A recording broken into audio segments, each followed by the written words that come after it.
Halo semua. Pada video sebelumnya yang berjudul Apakah Manusia Bisa Mendengar Suara Tuhan, banyak sekali teman-teman yang minta pembahasan bagaimana cara membedakan antara suara Tuhan dengan suara hati. Kalau teman-teman belum nonton video Apakah Manusia Bisa Mendengar Suara Tuhan, silakan teman-teman nonton video itu dulu ya. Silakan klik link yang keluar sekarang ini. Nah, ini sebenarnya bukan topik yang mudah. Namun saya akan coba menjelaskannya sesederhana mungkin. Oke? Kita mulai aja ya.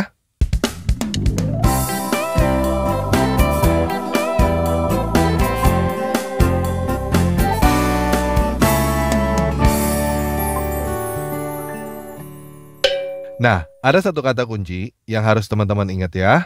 Kata kunci itu adalah kenal. Maksud saya dengan kenal begini. Banyak teman-teman yang nonton channel Tanpa Ragi, tapi nggak tahu saya ini siapa kan? Kalau suatu saat ada yang datang kepada kamu mengaku sebagai saya, sebagai channel Tanpa Ragi, apakah kamu bisa tahu yang datang kepada kamu itu beneran saya atau bukan? Kamu melihat wajah saya belum pernah, dan suara saya di channel ini juga mungkin bukan suara saya yang asli. Bisa gak kamu tahu dengan pasti yang ketemu kamu itu beneran saya atau bukan? Bagaimana cara kamu taunya? Bagaimana cara kenal saya? Satu-satunya cara adalah sering-sering nonton video yang ada di channel Tanpa Ragi. Betul ya? Nah, kalau misalnya ada orang yang ngomong ke sana sini bahwa channel Tanpa Ragi begini, channel Tanpa Ragi begitu, tapi pas ditanya, emangnya kamu pernah nonton channel Tanpa Ragi? Dia jawab belum pernah. Gimana? Itu namanya orang yang sok tahu. Betul ya? Nah, kalau ada orang yang belum pernah nonton channel Tanpa Ragi bertanya kepada kamu, channel Tanpa Ragi itu kayak gimana sih? Kamu bisa jelasin nggak? Bisa kan? Tapi apakah penjelasan kamu itu bikin orang yang kamu jelasin itu jadi kenal saya? Enggak kan? Orang yang kamu jelasin itu mungkin jadi tahu, tapi itu nggak bikin kenal. Jadi, kamu bisa tidak tahu tentang saya, tetapi kamu kenal saya. Dan juga kamu bisa tahu tentang saya, tetapi kamu tidak mengenal saya. Ini yang saya maksud topik ini tidak mudah. Dan kata kuncinya adalah kenal. Sampai di sini paham ya? Nah, bagaimana caranya supaya kenal Yesus? Satu-satunya cara adalah baca Alkitab sendiri. Kamu tanya pendeta atau siapapun tentang Yesus, mungkin itu bikin kamu tahu tentang Yesus. Mungkin juga malah bikin kamu salah informasi tentang Yesus. Tetapi, yang pasti, mendengar tentang Yesus dari orang lain nggak bikin kamu kenal dengan Yesus.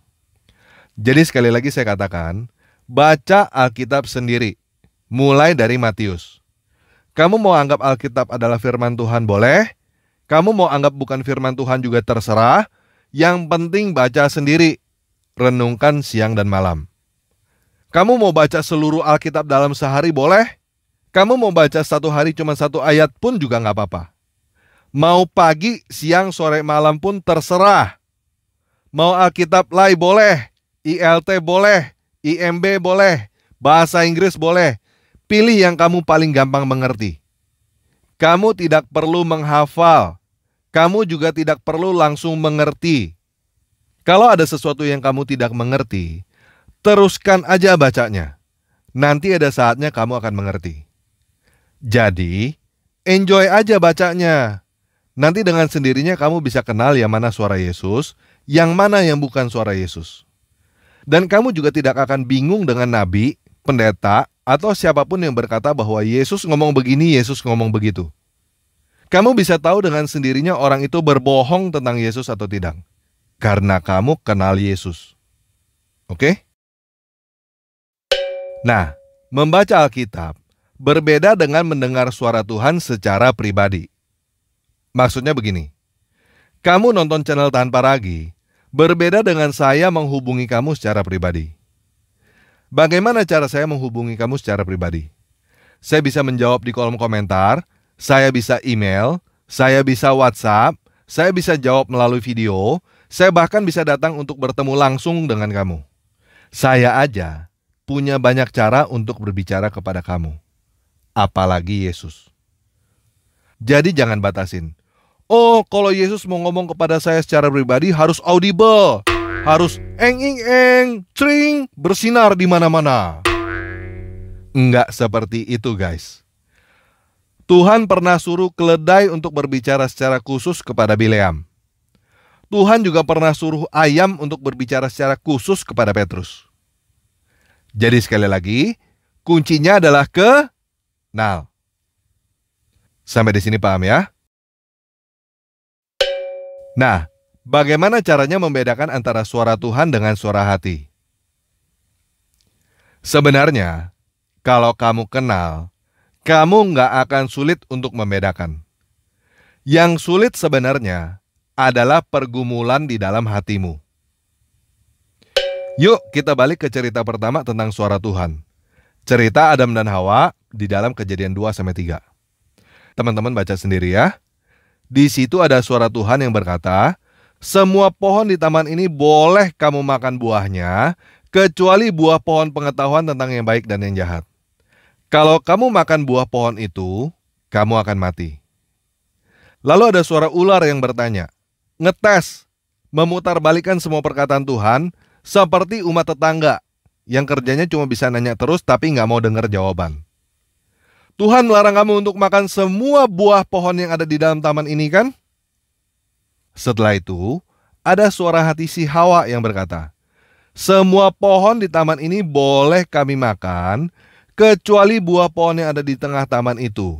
Tuhan berkata jangan makan dan jangan sentuh. Nanti kamu mati. Terakhir ada suara si ular lagi yang memutarbalikkan semua perkataan Tuhan, seperti umat tetangga yang selalu keluarin segala macam klaim dusta dan berusaha memainkan emosimu. Bego lo, Tuhan bohongin lo.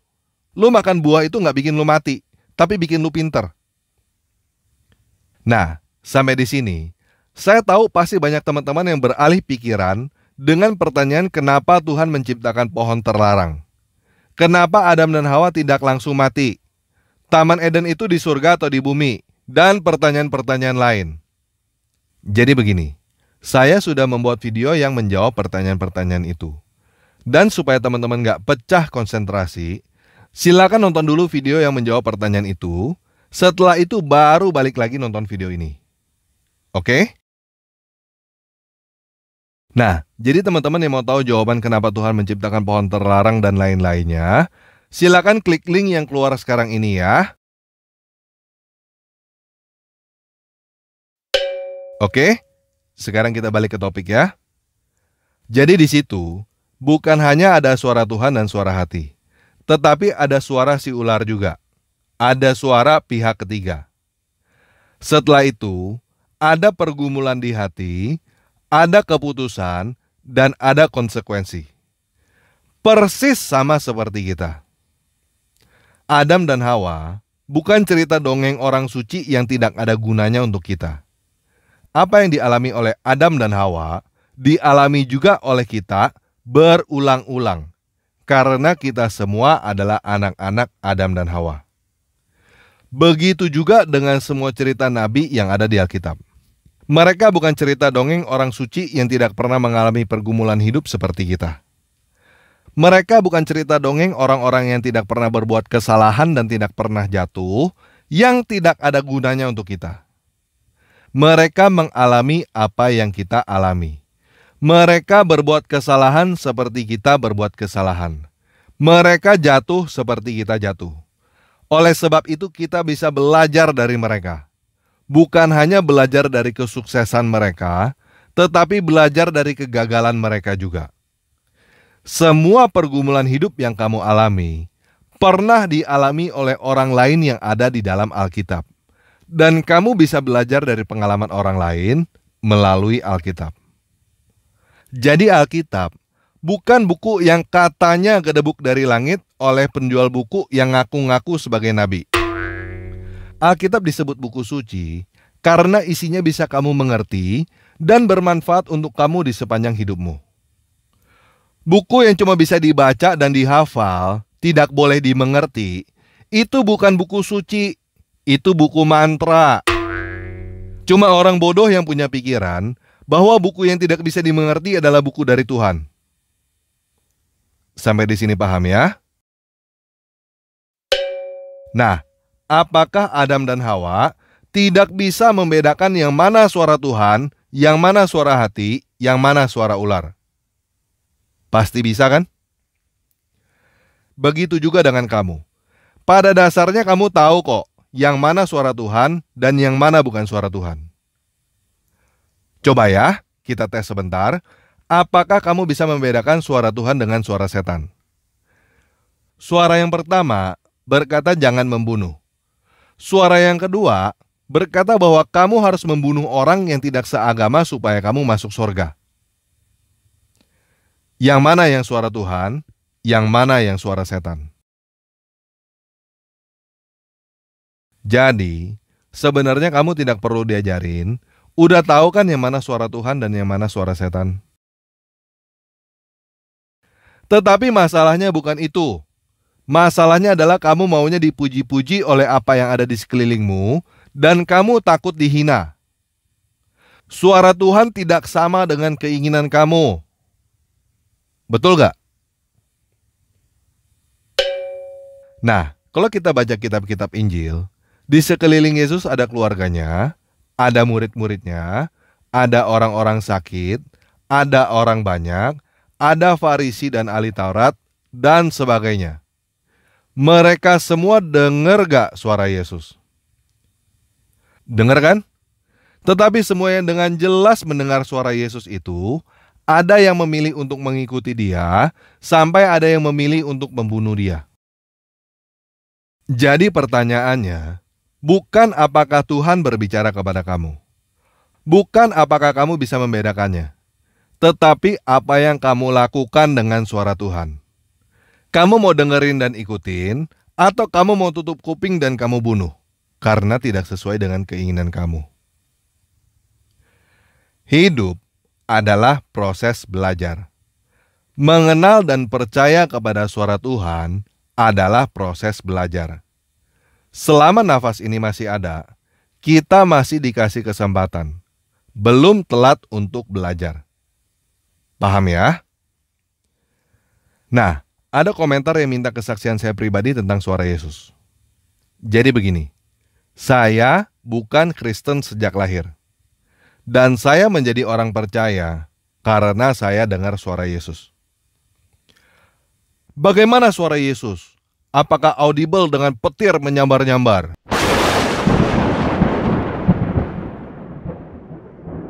Enggak. Entah bagaimana, ada suara yang memanggil saya dengan nama pribadi dan berkata bahwa kalau kamu tidak bertobat, kamu akan menjadi seperti orang ini. Itu adalah pertama kalinya saya dengar suara Yesus dan entah bagaimana saya tahu itu suara dia. Saya nggak punya kata lain untuk menjelaskan kecuali dengan kata kenal. Pengalaman lain tentang suara Yesus yang bisa saya ceritakan adalah jual semua hartamu ikut aku. Jual semua hartamu ikut aku bukan sesuatu yang mau saya lakukan, guys. Saya menolak panggilan itu dan saya bergumul sampai 7 tahun. Akhirnya saya menyerah dan saya ikutin perkataan Yesus. Apakah panggilan itu ada konfirmasi dari pendeta atau siapa? Nggak ada, guys. Bahkan semua pendeta, teman, dan keluarga yang tahu saya mau ngapain, semuanya pada bilang jangan. Namun entah bagaimana, saya tahu bahwa saya harus melakukan apa yang saya lakukan sekarang. Terus terang, kalau teman-teman tanya kepada saya kenapa saya mau melakukan hal ini, saya akan menjawab bahwa saya nggak mau, guys. Saya terpaksa. Saya ini orang usaha dan orang teknologi. Dan saya tahu bahwa suatu saat nanti, darah saya akan saya berikan kepada kadrun. Jauh sebelum saya buat channel ini. Kalau saya dikasih pilihan oleh bos Yesus, saya mendingan pilih pekerjaan lain yang gak usah resiko nyawa. Gak usah ngeliatin komentar kadrun. Hidup aman tentram. Jelas ya? Nah, coba teman-teman bayangkan, teman-teman jadi Nuh. Nuh dapat suara yang berkata, pergi ke atas gunung, bikin bahtera, perahu yang sangat besar, karena Tuhan mau memusnahkan semua makhluk hidup. Kira-kira kalau Nuh tanya kepada tetangganya atau siapapun, tanggapannya apa? Konfirmasi? Atau perkataan, "Lu gila Nuh"? Kalau teman-teman adalah wanita, coba bayangkan jadi istrinya Nuh. Suamimu mendadak berkata, saya mendengar suara yang menyuruh kita pindah ke gunung, bangun perahu yang sangat besar di atas gunung." Kira-kira kamu akan jawab apa? Nah, setelah keluarga Nuh selamat dari air bah, manusia membuat menara Babel yang rencananya tinggi mencapai langit. Kira-kira ngapain manusia pada saat itu membuat menara tinggi mencapai langit? Karena pada saat itu Tuhan menyuruh manusia untuk menyebar ke seluruh dunia. Dan manusia tidak mau. Maunya berkumpul. Manusia pada saat itu membuat rumusan bahwa Tuhan cuma bisa memusnahkan manusia dengan air bah. Jadi kalau ada menara setinggi langit, nggak perlu takut lagi dengan air bah dari Tuhan.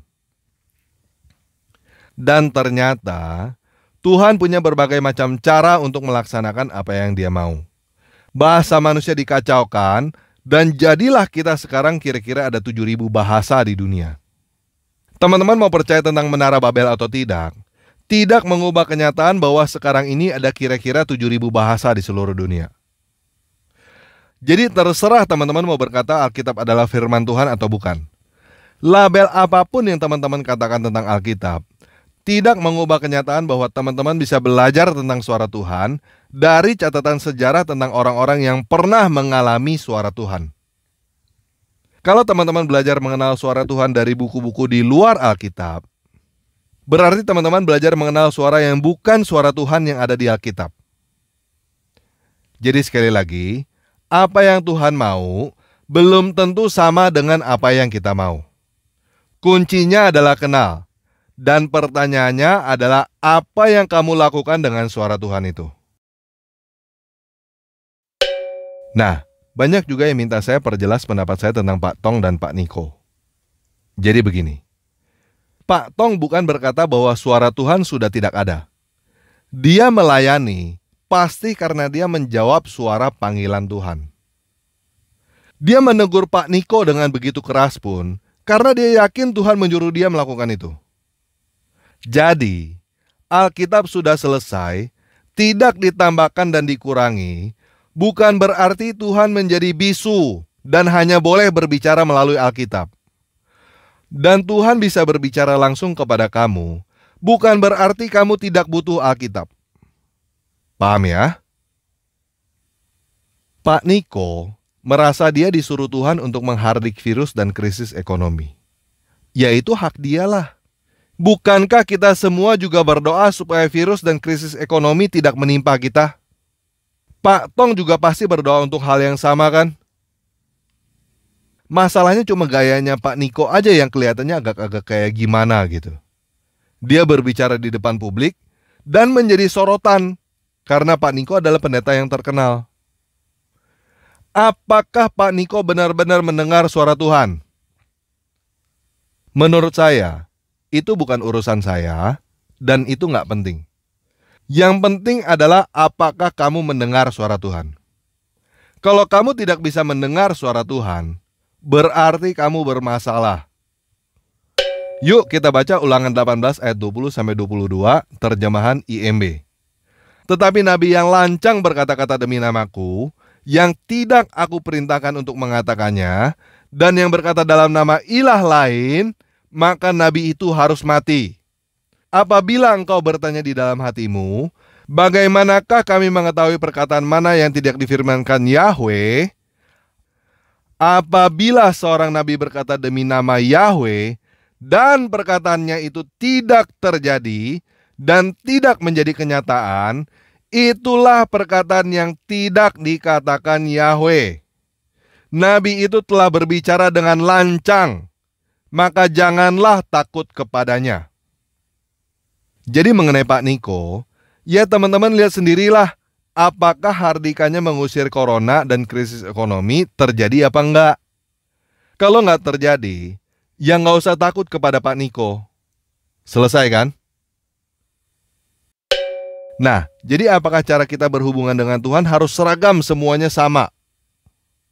Apakah semuanya harus tertulis di dalam Alkitab? Enggak, guys. Misalnya kamu mendengar suara Tuhan untuk memberitakan Injil ke Filipina. Kamu berharap apa? Kamu berharap ada kata Filipina di dalam Alkitab. Perempuan yang pendarahannya sembuh cuma gara-gara pegang baju Yesus. Apakah Yesus berkata, "Hei perempuan, mana ayatnya di Taurat bahwa kamu disuruh pegang baju supaya sembuh?" Enggak kan? Atau apakah Yesus yang suruh perempuan itu untuk pegang baju supaya dia sembuh? Enggak juga kan? Kita ini mau jadi murid Yesus yang menyembuhkan, atau mau menjadi murid para Farisi yang merajam orang karena tidak sesuai dengan Taurat?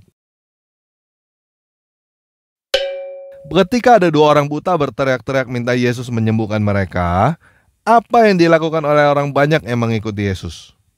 Menolong 2 orang buta itu? Enggak, guys.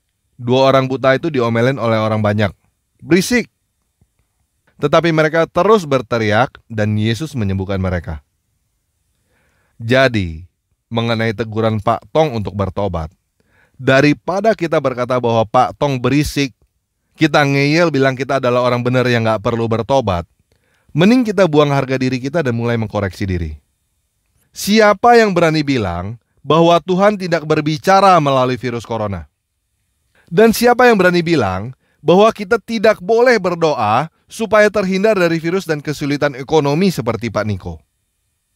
Jadi, daripada kita mempertanyakan Pak Tong atau Pak Niko yang benar, mending kita pertanyakan apakah diri kita sendiri udah benar atau belum.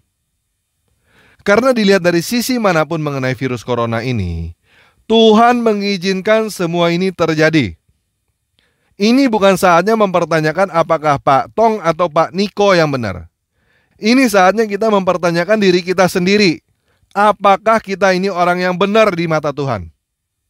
Dan ini saatnya kita duduk diam mendengarkan suara Tuhan. Apa yang Tuhan mau kita lakukan? Pribadi lepas pribadi. Yuk, mending sekarang kita bertobat, merendahkan diri, mendengarkan suara Tuhan, dan berdoa supaya virus corona dan krisis ekonomi tidak menimpa kita.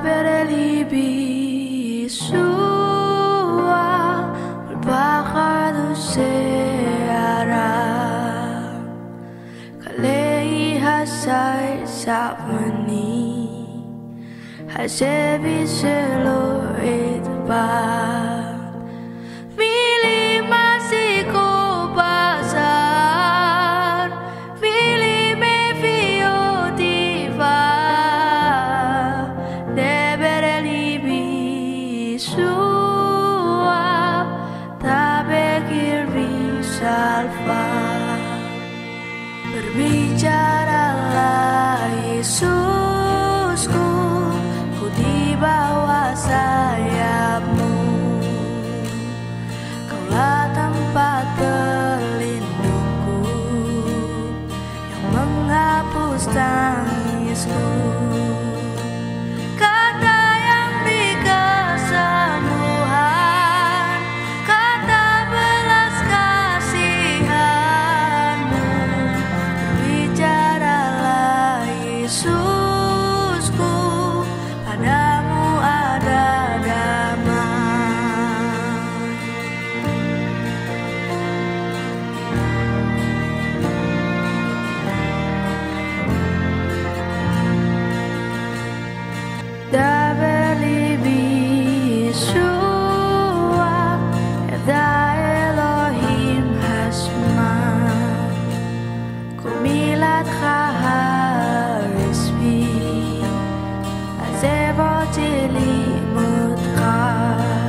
Yesusku, tenangkanlah hatiku.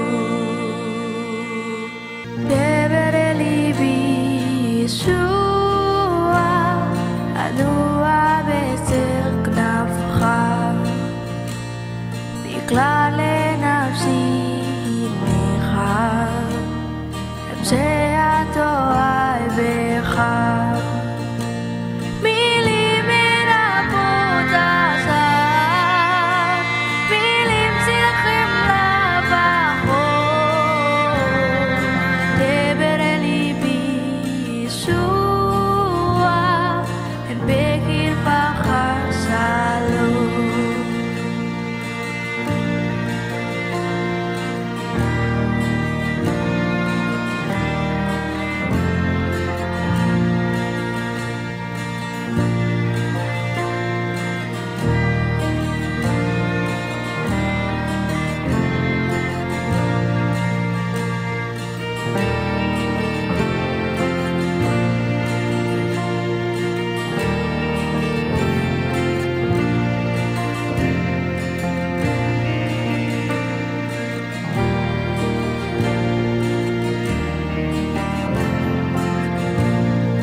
Berbicaralah Yesusku, sang perkataan dewa,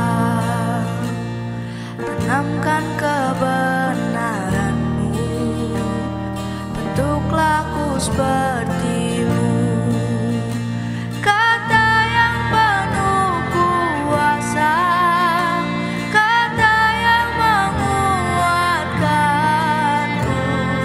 Bicaralah Yesusku, batu karang yang teguh. Debere libi Yeshua, bechol sedang mandaka, Yarona libi asri.